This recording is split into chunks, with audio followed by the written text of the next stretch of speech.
Hello नमस्कार प्यारे साथियों, कैसे आप सभी। उम्मीद करती हूँ सारे साथी स्वस्थ होंगे, मस्त होंगे और अपनी आगामी परीक्षा की तैयारी कर रहे होंगे। मैं सभी स्टूडेंट का स्वागत करती हूँ अपने प्लेटफॉर्म RWT ऑफिशियल में। तो साथियों, यूपी पुलिस कांस्टेबल के लिए महाभारत सीरीज जो चल रही थी, जिसमें मैं आपको परंपरागत सामान्य ज्ञान का प्रैक्टिस सेट सॉल्व करवा रहे थे टॉपिक वाइज, उसी में आज का हमारा जो टॉपिक है वो है आंतरिक सुरक्षा और इसके बाद सोशल नेटवर्किंग,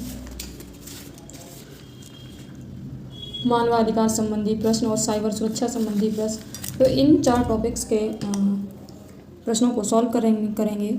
इससे पहले मैंने आपको दिवस पार्ट 1 में जो आप लोग क्लास देख सकते हैं और पुस्तक लेखक, तो इसके जितने भी टॉपिक थे वो मैंने आपको करा दिए। बस 4 टॉपिक बचे हैं, वो आज की क्लास में कंप्लीट हो जाएंगे। अगर आपको वीडियो पसंद आए तो वीडियो को लाइक, कमेंट, शेयर जरूर करें। चैनल को सब्सक्राइब कर लें, जिससे कि डेली क्लासेस का नोटिफिकेशन सबसे पहले आपको मिले। तो युद्धाभ्यास ये भी टॉपिक हो गया है और आंतरिक कार्यक्रम ये भी करा दिया आपको। विभिन्न वैश्विक सम्मेलन, इसके बाद राष्ट्रीय अंतर्राष्ट्रीय संगठन मुख्यालय ऑफिस, ये वाला भी टॉपिक का कंप्लीट करा दिया है। GST भी हो गया है, स्टैटिक जीके का ही है। और यूनेस्को ये वाला भी करा दिया है। इसके बाद आपका जो आज का टॉपिक है वो है आंतरिक सुरक्षा। तो चलिए इसके प्रश्नों को सॉल्व करते हैं। पहला प्रश्न है, मीसा कानून निम्नलिखित में से किससे संबंधित है? तो राइट आंसर ये हो जाएगा आंतरिक सुरक्षा से संबंधित। चलिए सिर्फ प्रश्न और आंसर को देख लेते हैं जल्दी जल्दी, क्योंकि अब ज़्यादा टाइम नहीं रहा, वही 8-9 दिन रह गए, 9-10 दिन एग्जाम के। आंतरिक सुरक्षा अधिनियम किस वर्ष पारित किया गया? तो सेकेंड का राइट आंसर सी हो जाएगा 1971। नेक्स्ट प्रश्न है, केंद्रीय रक्षा मंत्रालय ने 6 डॉनियर 228 विमानों की खरीद के लिए निम्न में से किस संस्था के साथ रक्षा सौदा किया है? तो किस संस्था के साथ? तो ये HAL।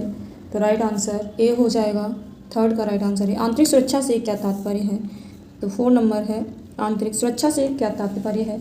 तो राइट आंसर 4 का सी हो जाएगा। विघटनकारी और अवैध गतिविधियों पर अंकुश लगाते हुए एक संप्रभु देश की आंतरिक सीमाओं के भीतर कानून और शांति सुनिश्चित करना। तो 4 का राइट आंसर सी है। नेक्स्ट है, आंतरिक सुरक्षा में क्या शामिल नहीं है? क्या शामिल नहीं है? तो विदेशी मामलों की सुरक्षा नहीं शामिल है। बाकी देश की सीमाओं के भीतर अवैध गतिविधियों की रोकथाम और देश की सुरक्षा के लिए हानिकारक गतिविधियों को रोकना, कानून और व्यवस्था को बनाए रखना, तो ये तीनों आंतरिक सुरक्षा के अंदर आते हैं, लेकिन विदेशी मामलों की सुरक्षा नहीं आता है। तो राइट आंसर डी हो जाएगा। 5 का नेगेटिव में पूछा है, निम्नलिखित में से कौन सा आंतरिक सुरक्षा बनाए रखने का उपाय नहीं है? तो 6 का राइट आंसर बी हो जाएगा, देश के बाहर रहने वाले नागरिकों की सुरक्षा करना। नेक्स्ट है, भारत की आंतरिक सुरक्षा के कारक कौन से नहीं हैं? तो 7 का राइट आंसर ए ऑप्शन है, देश में आंतरिक शांति एवं सुरक्षा बनाए रखना। भारत की आंतरिक सुरक्षा के कारक कौन से नहीं है, नहीं पूछा। कानून व्यवस्था बनाए ना रखना, तो यही ना रखना ये गलत है, बनाए रखना है। तो राइट आंसर इसका सी हो जाएगा। 8 नंबर है, आंतरिक सुरक्षा के समक्ष कौन सी चुनौतियां नहीं हैं? तो कौन सी चुनौतियां नहीं हैं? जानवरों का शिकार, ये सुरक्षा के समक्ष चुनौती नहीं है। तो राइट आंसर ये है। नेक्स्ट है, आंतरिक सुरक्षा प्रबंधन की कमियां क्या हैं? तो कमियां क्या हैं? परिस्थितियों के अनुसार अपने आंतरिक सुरक्षा सिद्धांतों के शोधन न करना, तो यही नहीं है, लेकिन करना होता तो है, ना लगा। तो ऑप्शन ए करेक्ट है, 9 का राइट आंसर ये है। चलिए आगे चलते हैं। 10 नंबर प्रश्न है, आंतरिक सुरक्षा में सुधार के लिए क्या उपाय है? तो क्या उपाय है? नक्सलवाद और आतंकवाद विरोधी अभियान चलाकर। तो 10 का राइट आंसर सी है। 11 नंबर प्रश्न है, किन कारणों से देश की आंतरिक सुरक्षा को खतरा हो सकता है? तो किन कारणों से देश के आंतरिक, तो देश की कमजोर साइबर सुरक्षा से देश को आंतरिक सुरक्षा से खतरा हो सकता है। तो राइट आंसर सी है, 11 का राइट आंसर सी। 12 नंबर प्रश्न है, देश के आंतरिक सुरक्षा में हम किस प्रकार सहयोग कर सकते हैं? तो विदेश जाकर पैसा कमाना, अपनी आय बढ़ाकर स्वयं संविधान और कानून का पालन करना तथा दूसरों से भी ऐसा करवाना, दूसरों की मदद करके, तो विदेश जाकर पैसा कमाना, तो राइट आंसर। तो इसका जो राइट आंसर है वो है सी है, स्वयं संविधान और कानून का पालन करना तथा दूसरों से भी ऐसा करवाना, राइट आंसर सी है। चलिए 13 नंबर प्रश्न है, आंतरिक सुरक्षा सिद्धांत के घटकों में क्या शामिल नहीं है? तो क्या शामिल नहीं है? कर की चोरी, यस, कर की चोरी नहीं शामिल है, तो राइट आंसर सी है। 14 नंबर है प्रश्न, पिछले वर्षों में आंतरिक सुरक्षा को मजबूत करने के लिए क्या उपाय किए गए हैं? तो गैर कानूनी गतिविधियां अधिनियम 1967, तो राइट आंसर ए हो जाएगा। अगला प्रश्न है 15 नंबर, भारत की प्रतिरक्षा और सुरक्षा से जुड़े किस संगठन का ध्येय है? उद्यम, निष्पक्षता और सच्चरित्र। तो भारतीय सेना। भारत की प्रतिरक्षा और सुरक्षा से जुड़े संगठन का ध्येय है, किसको दिया जाता है? तो भारतीय सेना को जाता है, तो राइट आंसर ए है। नेक्स्ट है 16 नंबर है, भारतीय अपराध जांच विभाग का जनक किसे माना जाता है? तो 16 का राइट आंसर बी हो जाएगा, राय बहादुर पंडित शंभुनाथ। नेक्स्ट है 17 नंबर, सीआईडी की शाखा जालसाजी और नकली चीज़ें बनाने जैसे गंभीर अपराधों की जांच करती है। 17 का राइट आंसर ए है, अपराध शाखा। राष्ट्रीय सुरक्षा अधिनियम 1980 के तहत राष्ट्रीय सुरक्षा शब्द में सम्मिलित जो नहीं है, तो 18 का राइट आंसर डी हो जाएगा, भारत के अंतर्राज्यीय जल विवाद। डी करेक्ट है। चलिए आगे चलते हैं। तो बच्चों साथ ही आंसर की है ये। नेक्स्ट टॉपिक है जो सोशल नेटवर्किंग से है। चलिए इसके प्रश्नों को लगाते हैं जल्दी से।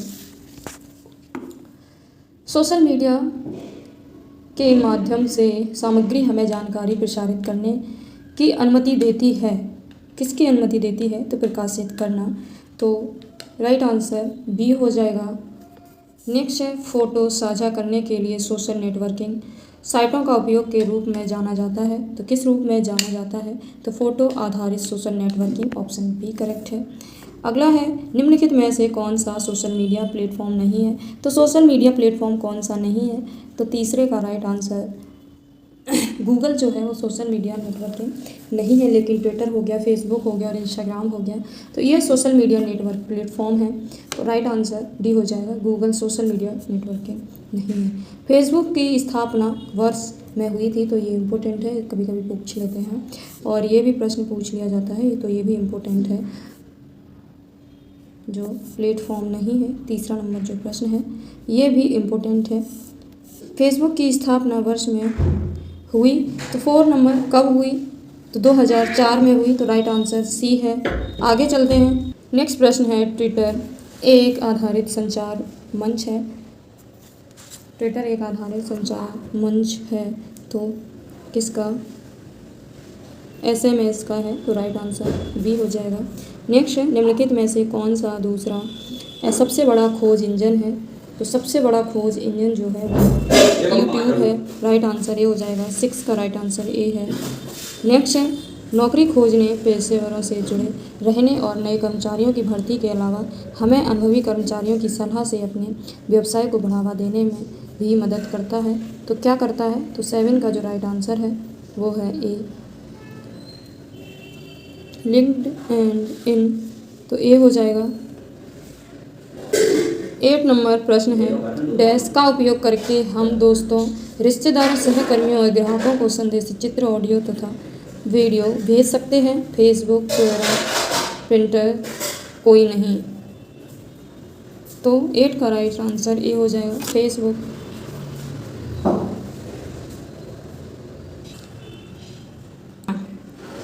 अगला प्रश्न है निम्नलिखित में से कौन सा वर्ष 2005 में बनाया गया एक निःशुल्क वीडियो शेयरिंग प्लेटफॉर्म है? तो कौन सा है? तो यूट्यूब है, राइट आंसर सी है, 9 का राइट आंसर सी। 10 नंबर प्रश्न है निम्नलिखित में से कौन सी एक इमेज पिनिंग वेबसाइट है? तो इसमें से इस जो सोशल मीडिया नेटवर्किंग है इससे क्वेश्चन ज़रूर पूछा जाता है, तो आप लोग इसको ध्यान से पढ़ें और इसके सारे टॉपिक इम्पोर्टेंट है। तो इमेज पिनिंग वेबसाइट है, तो 10 का राइट आंसर सी हो जाएगा, पिंटरेस्ट, तो सी करेक्ट है। 11 नंबर है आप सोशल नेटवर्किंग साइटों पर निम्नलिखित में से किस प्रकार के लोगों को देखा जा सकता है। तो 11 का राइट आंसर राजनेताओं को, संगीतकारों को, अपराधियों को। तो राइट आंसर डी हो जाएगा। 11 का राइट आंसर डी है। आगे चलते हैं। प्रश्न है 12 उत्तर प्रदेश में ऑनलाइन वित्तीय धोखाधड़ी की रिपोर्ट करने के लिए व्यक्तियों को हेल्पलाइन नंबर पर साइबर अपराध की शिकायत करने की समय सीमा क्या है। तो समय सीमा क्या है 24 घंटे के अंदर। तो बी करेक्ट हो जाएगा। 13 नंबर है सोशल मीडिया नेटवर्क में पहले जिसे फेसबुक इंक के नाम से जाना जाता था का नाम बदल कर दिया गया है। तो क्या नाम बदल कर रख दिया गया है। तो मेटा। फेसबुक और इंस्टाग्राम दोनों को एक साथ लिंक कर दिया गया है तो मेटा नाम रख दिया है। तो ए राइट आंसर ए हो जाएगा। नेक्स्ट है उत्तर प्रदेश में साइबर अपराध मुख्यालय कहाँ स्थित है। तो साइबर अपराध मुख्यालय लखनऊ में स्थित है। तो राइट आंसर ए है। 15 नंबर है एक सॉफ्टवेयर प्रोग्राम है जो इंटरनेट के माध्यम से आने वाले सभी डेटा को फिल्टर करता है। तो 15 का राइट आंसर डी हो जाएगा फायरवॉल। अगला है 16 नंबर है निम्न में से कौन सा शब्द इंटरनेट ईमेल से संबंधित है। तो 16 का राइट आंसर सी है बुकमार्क। इंफॉर्मेशन कम्युनिकेशन के सभी पहलुओं को नियंत्रित करने के लिए नियमों का समूह कहलाता है। क्या कहलाता है। तो 17 का राइट आंसर सी है प्रोटोकॉल। अगला प्रश्न है 18 नंबर हैकिंग के लिए किसी यूजर का पासवर्ड पता करना कहलाता है। क्या कहलाता है। तो 18 का राइट आंसर बी है स्पूफिंग। हैकिंग के लिए किसी यूजर पासवर्ड पता लगाना क्या कहलाता है। फ्यूजिंग।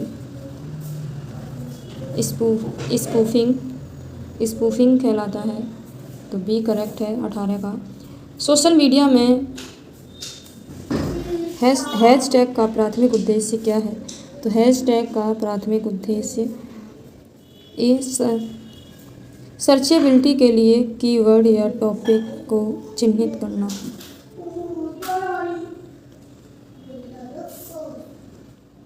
तो राइट आंसर ए हो जाएगा। 20 नंबर प्रश्न है लास्ट प्रश्न है इसका। निम्नलिखित में से कौन सा सोशल मीडिया प्लेटफॉर्म पेशेवर नेटवर्किंग और नौकरी तलाशने के लिए सबसे उपयुक्त है। तो 20 का राइट आंसर सी हो जाएगा स्नैपचैट। डी करेक्ट है 20 का। चलिए ये इसकी आंसर की है। आगे चलते हैं। नेक्स्ट टॉपिक है मानवाधिकार संबंधी प्रश्न। चलिए करते हैं। नंबर 1 फर्स्ट प्रश्न है मानव अधिकार संरक्षण अधिनियम में इसके लिए प्रावधान दिया गया है। कौन सा प्रावधान दिया गया है।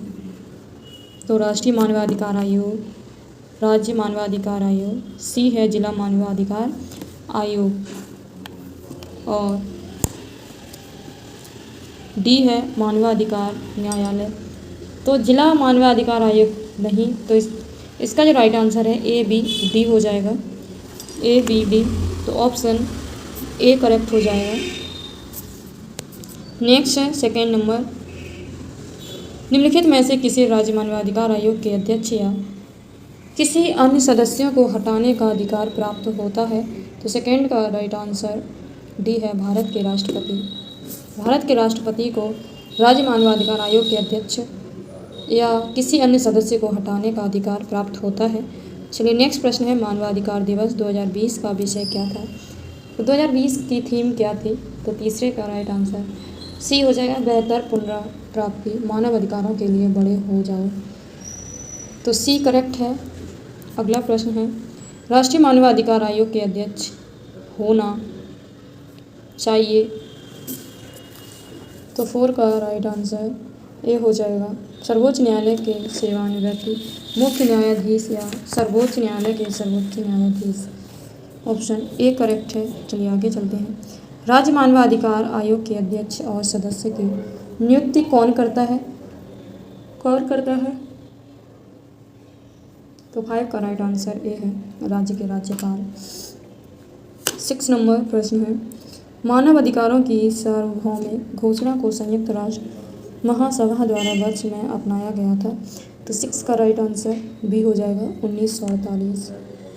मानवाधिकार संरक्षण अधिनियम की धारा के तहत विशेष जांच एजेंसी के गठन का प्रावधान करता है? तो राइट आंसर डी हो जाएगा 37। धारा 37 के तहत विशेष जांच एजेंसी के गठन प्रावधान करता है मानवाधिकार संरक्षण अधिनियम। तो डी करेक्ट है 7 का।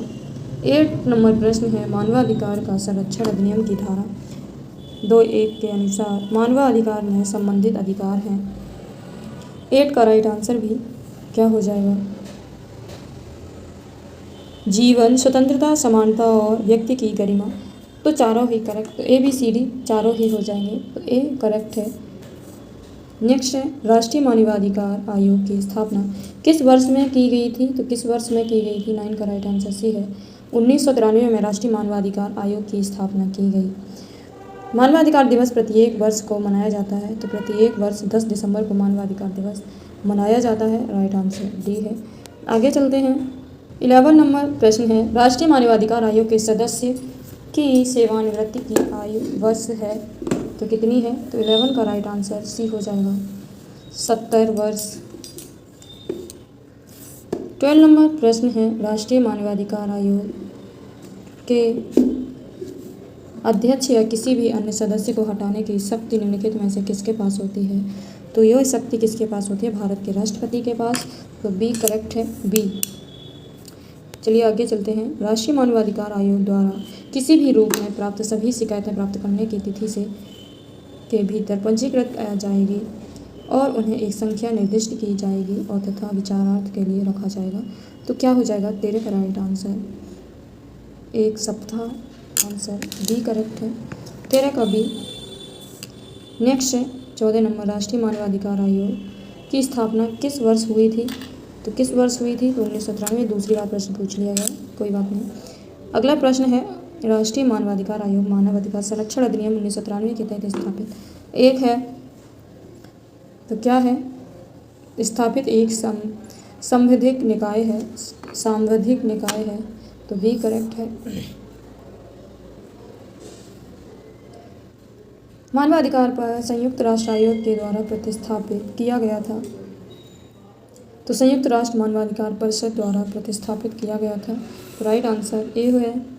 मानवाधिकार संरक्षण अधिनियम की धारा के माध्यम से राष्ट्रीय मानवाधिकार आयोग को स्वतः संज्ञान लेने की शक्ति प्रदान की गई है। तो 17 का राइट आंसर सी है 12, धारा 12 के माध्यम से। अगला है 18वां प्रश्न है, राज्य मानवाधिकार आयोग के कितने सदस्य हो सकते हैं? को अध्यक्ष को छोड़कर। तो 18 का राइट आंसर ए है 2 सदस्यों को छोड़कर। अगला प्रश्न है, संयुक्त राष्ट्र महासभा द्वारा मानव अधिकारों की सार्वभौम घोषणा को पारित की गई थी? 19 का राइट आंसर बी हो जाएगा 10 दिसंबर 1948। अगला प्रश्न है, मानव अधिकार संरक्षण अधिनियम वर्ष में पारित किया गया था? तो किस वर्ष पारित किया गया? तो 1993। राइट आंसर डी है। मानव अधिकार संरक्षण अधिनियम 1993 के तहत निम्नलिखित में से किस न्यायालय के मानवाधिकार न्यायालय के रूप में कार्य करने के लिए नामित किया गया है? तो 21 का राइट आंसर ये है सत्र न्यायालय, ए करेक्ट है। चलिए आगे चलते हैं। 22 नंबर प्रश्न है, भारत ने वर्ष में बाल अधिकारों का संयुक्त राष्ट्र सम्मेलन की अभिपुष्टि की है तो कब? तो ये 1992। राइट आंसर ए है। आगे चलते हैं। सभी मनुष्य स्वतंत्र पैदा होते हैं और गरिमा और अधिकारों के समान होते हैं। इसकी प्रत्याभूति के तहत दी गई थी मानव अधिकारों का सार्वभौम घोषणा पत्र, संयुक्त राष्ट्र चार्टर, मानवाधिकार पर यूरोपीय सम्मेलन, नागरिक और राजनीतिक अधिकारों पर अंतर्राष्ट्रीय सम्मेलन। 23 का राइट आंसर ये है मानवाधिकार का सार्वभौम घोषणा पत्र, ऑप्शन ए करेक्ट हो जाएगा। 24 नंबर है, राष्ट्रीय मानवाधिकार आयोग किस वर्ष की शिकायत पर विचार नहीं करता है? तो 24 का राइट आंसर ए हो जाएगा। 24 का राइट आंसर ए है बी सी हो जाएगा। बी और सी अस्पष्ट और नाम रहे। 25 नंबर है, राज्य मानव अधिकार आयोग का अध्यक्ष होना चाहिए? तो 25 का राइट आंसर बी है, उच्च न्यायालय का सेवानिवृत्त मुख्य न्यायाधीश या न्यायाधीश। तो 25 का राइट आंसर बी है। चलिए आगे चलते हैं। राष्ट्रीय मानवाधिकार आयोग का मुख्यालय है, तो 26 का राइट आंसर बी है, नई दिल्ली में है। मानवाधिकार आयोग का मुख्यालय कहाँ है? नई दिल्ली में है। अगला प्रश्न है 27 नंबर। राष्ट्रीय मानवाधिकार आयोग घटनाओं के संबंध में शिकायतों पर ध्यान नहीं देगा जो शिकायत दर्ज करने से की अवधि से पहले हुई थी। तो 27 का राइट आंसर क्या होना चाहिए? ऑप्शंस को देखते हैं। किस पर ध्यान नहीं देगा? तो बी है, 1 वर्ष जो पहले, तो उस पर ध्यान नहीं देगा। नेक्स्ट है 28 नंबर है। राष्ट्रीय मानवाधिकार आयोग के अध्यक्ष और सदस्यों की नियुक्ति कौन करता है? तो कौन करता है नियुक्ति? तो भारत के राष्ट्रपति। ऑप्शन ए करेक्ट है। आगे चलते हैं। 29 नंबर है। निम्नलिखित में से किस वर्ष में हाल ही का सूचना का अधिकार अधिनियम अधिनियमित किया गया था? 29 का राइट आंसर सी है, 2019। 30 नंबर है। लास्ट प्रश्न है। मानव अधिकार संरक्षण अधिनियम के तहत राष्ट्रीय मानवाधिकार कमीशन भारत में किस वर्ष स्थापित किया गया? तो 30 का राइट आंसर ये है, 1993। शायद ये इम्पोर्टेंट हो, इसलिए कई बार ये प्रश्न को रखा है। तो ये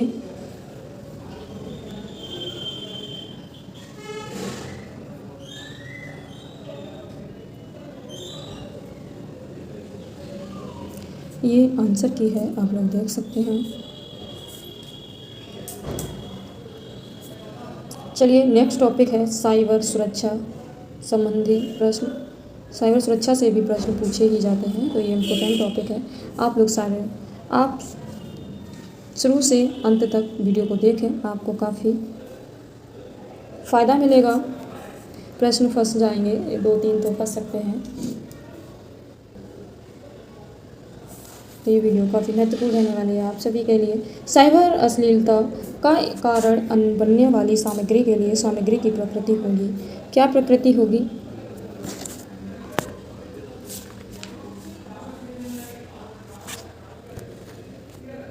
तो सामग्री कामों अभिलाषा के लिए अपील करती है, तो इसका जो राइट आंसर है वो ए हो जाएगा, यानी ए। बी सही है इसमें। बी किस में दे रखा है? ए ऑप्शन में, तो राइट आंसर ए है। चलिए आगे चलते हैं। किसी भी कंप्यूटर तक अनाधिकृत पहुंच का अपराध है, तो फायरवॉल। डी करेक्ट है। इंटरनेट पर साइबर अपराधियों को अपराध के आरोप से उचित संरक्षण प्रदान करता है, तो एनोनिमिटी या अनामिकता। ऑप्शन डी करेक्ट है। 4 नंबर है। राष्ट्रीय साइबर अपराध समन्वय केंद्र में स्थित है, तो बेंगलोर में है, तो राइट आंसर ए है। राष्ट्रीय साइबर अपराध समन्वय केंद्र कहाँ स्थित है? तो बेंगलोर में है। अगला प्रश्न, निम्नलिखित में से कौन सा शब्द साइबर स्पेस के संबंध गलत है? तो चलिए इसके ऑप्शन को देखते हैं। तो इसका राइट आंसर सी हो जाएगा। यह एक उपयोगकर्ता के लिए निष्पक्ष जिसका उपयोग वास्तविक उपयोगकर्ता या साइबर अपराधी द्वारा किया जा सकता है, तो यही इसका राइट आंसर है, जो गलत है। चलिए आगे चलते हैं। 6 नंबर है। किस समिति ने डाटा सुरक्षा से संबंधित मुद्दों पर ध्यान दिया है? तो 6 का राइट आंसर डी हो जाएगा, BN3 कृष्ण समिति। आगे चलते हैं। 7 नंबर है। सूचना प्रौद्योगिकी अधिनियम 2000 की कौन सी धारा इलेक्ट्रॉनिक रूप से अश्लील सामग्री के प्रकाशन या प्रसारण को दंडित करती है? तो 7 का राइट आंसर बी है, 70। अगला है ए प्रकार साइबर अपराध है जिसमें बहुत अधिक संख्या में उपयोगकर्ताओं को अवांछित थोक संदेश अंधाधुंध भेजे जाते हैं, तो 8 का राइट आंसर डी हो जाएगा, अब संदेशन या स्पैमिंग।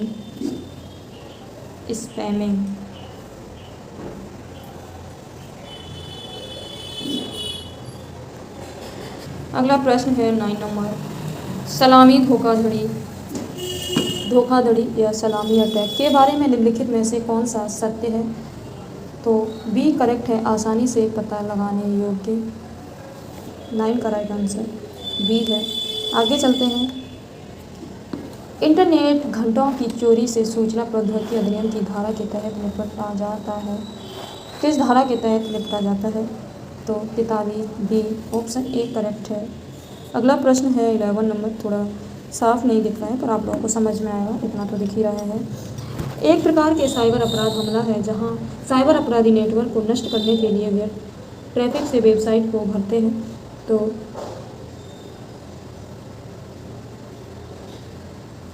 सॉरी एक प्रकार साइबर अपराध है जिसका उपयोग साइबर अपराधी एक सिस्टम या नेटवर्क प्रतिबंधित करने के लिए करते हैं। तो मैंने 12 नंबर प्रश्न कर दिया था, उसके लिए सॉरी। तो 11 का जो राइट आंसर है वो डी हो जाएगा, प्रकाशन अनाधिकृत उल्लंघन या copyright infringement. Option D correct है। अगला प्रश्न है 12 नंबर।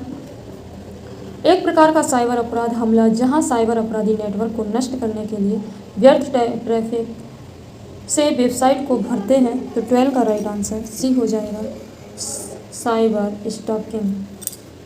सी करेक्ट है।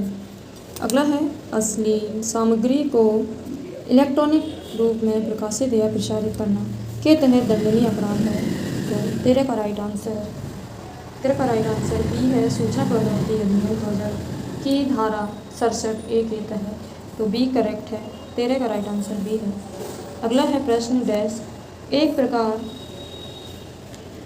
प्रकार का सॉफ्टवेयर है जो हार्डवेयर उपकरणों को नुकसान पहुंचाने, डेटा चोरी करने या उपभोगकर्ता को किसी अन्य तरीके से परेशान करने के इरादे से विकसित किया जाता है। तो 14 का राइट आंसर बी हो जाएगा,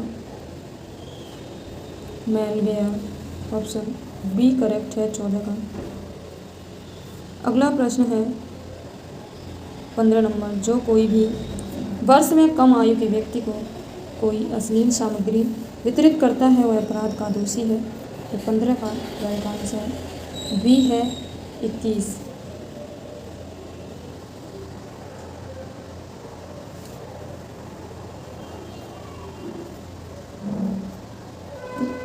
अगला प्रश्न है बैंक कर्मचारियों द्वारा अन्यायपूर्ण समृद्धि के लिए किए गए कार्य को कहा जाता है। तो 16 का राइट आंसर डी हो जाएगा, farming fraud. Option D correct है। 17 नंबर प्रश्न है। नेक्स्ट है सूचना प्रौद्योगिकी अधिनियम में साइबर आतंकवाद की सज़ा है तो कितने वर्ष की सज़ा है। 17 का क्या राइट आंसर हो जाएगा। तो 10 वर्ष की कैद है। तो डी ऑप्शन करेक्ट है। आगे चलते हैं। प्रश्न है हैकिंग को एथिकल हैकिंग के रूप में पहचानने के लिए निम्नलिखित में से क्या पूरा करना होगा। तो 18 का राइट आंसर सी हो जाएगा। क्या हो जाएगा सी। तो ए बी सी तीनों ही करेक्ट हैं। क्षति होनी चाहिए, शारीरिक मानसिक या भावनात्मक क्षति होनी चाहिए, इसमें प्रभावित लोगों के द्वारा इसे सुरक्षित माना जाता है। तो राइट आंसर सी हो जाएगा, 18 का सी। अगला प्रश्न है वह अपराध जहां इंटरनेट पर नज़र रखने वाले आपको एक मेलवेयर संक्रमित फाइल डाउनलोड करने और डालने के लिए बरगलाने का प्रयास करेंगे जो उन्हें आपके वेबकैम के रूप में जाना जाता है। किस रूप में जाना जाता है। तो 19 का राइट आंसर हो जाएगा, साइबर स्पैमिंग। किसी पे स्पैम आ जाए तो वो चाहे वो चैनल हो, चाहे फेसबुक का या फिर इंस्टाग्राम का पे स्पैमिंग वाला फिर वो ख़राब हो जाता है, जिस पे स्पैमिंग आने लगते हैं। फेक फॉलोवर हो जाते हैं इंस्टाग्राम पे, उस पर भी स्पैमिंग आती है। जैसे कोई अपने फॉलोअर्स बढ़ाता है तो उसके बाद तो वो जो अकाउंट चलाते नहीं हैं तो वो वाले जुड़ जाते हैं, तो उनको स्पैमिंग बोलते हैं। भारत में साइबर अपराध के लिए समर्पित सर्वप्रथम पुलिस स्टेशन सन 2001 में किस शहर में खोला गया था। भारत में साइबर अपराध के लिए इम्पोर्टेंट के लिए समर्पित सर्वप्रथम पुलिस स्टेशन सन 2001 में किस शहर में खोला गया था। तो 20 का राइट आंसर ए हो जाएगा, चेन्नई। अगला प्रश्न है 21। CID की शाखा जालसाजी और नकली चीज़ें बनाने जैसे गंभीर अपराधों की जांच करती है। 21 का राइट आंसर सी है, जांच एवं सूचना। नेक्स्ट प्रश्न है एक प्रकार का साइबर आक्रमण है जिसके तहत यह दावा किया जाता है कि ऑफर पर कोई पुरस्कार है और जब पीड़ित व्यक्ति विज्ञापन वाली साइट पर क्लिक करता है तो सिस्टम क्षतिग्रस्त हो जाता है। 22 का राइट आंसर डी हो जाएगा, फिशिंग। इसको क्या बोलते हैं, फिशिंग बोलते हैं। बी करेक्ट है। 23 नंबर है, यहाँ से प्रश्न जरूर पूछा जाता है, चाहे वो डीप ड्राइविंग हो गया, बिन चेक या ट्रेस हैक हो गया, बेटिंग हो गया, मालवेयर या फिशिंग। तो ऐसे क्वेश्चन एक बनता है, आप लोग इसको पढ़ के जाना अच्छे से। 23 नंबर प्रश्न है एक संकल्पना है जिसमें कोड तथा दूसरी संवेदनशील सूचना प्राप्त करने के लिए ट्रेस अथवा रिसाइफर रिसाइकल बिन की छानबीन की जाती है तो किसके थ्रू? 23 का राइट आंसर डी हो जाएगा, प्री टेस्टिंग। 23 का राइट आंसर डी है, कंपोस्टर काउविंग, डी करेक्ट है। 24 नंबर प्रश्न है, एक हैकर जिसके इरादे आपराधिक या दुर्भावनापूर्ण नहीं है उसे कहा जाता है तो क्या कहते हैं? 24 का राइट आंसर बी है, फ्रीकर। तो ये आंसर की है। तो ये हमारा लास्ट टॉपिक था इसका, परंपरागत सामान्य ज्ञान का। तो इसके सारे टॉपिक्स के क्वेश्चंस को कंप्लीट कर लिया है। अगर आपको वीडियो पसंद आए तो वीडियो को लाइक कमेंट शेयर जरूर करें और चैनल को सब्सक्राइब करें, जिससे मेरी डेली क्लासेस का नोटिफिकेशन सबसे पहले आप सभी को मिले। इसके बाद मैं आपको महाभारत सीरीज़ का हिंदी का प्रैक्टिस सेट पूरा, अगर एक वीडियो में कंप्लीट अगर हो गया तो एक में ही करवा देंगे, नहीं तो उसकी 2 वीडियो में कंप्लीट हो जाएगा। तो नेक्स्ट टॉपिक जो हमारा होगा वो हिंदी का होगा। तो चलिए अब हम मिलते हैं आपको नेक्स्ट वीडियो में नेक्स्ट टॉपिक के साथ। बेस्ट ऑफ लक और अपनी तैयारी करते रहिए, मन लगा के पढ़ाई करिए, एग्ज़ाम बहुत पास है। आप पूरा रिवीजन कर लीजिए, जो भी आपने नोट्स बनाए हैं उससे ज़रूर पढ़ें। Best of luck, thank you.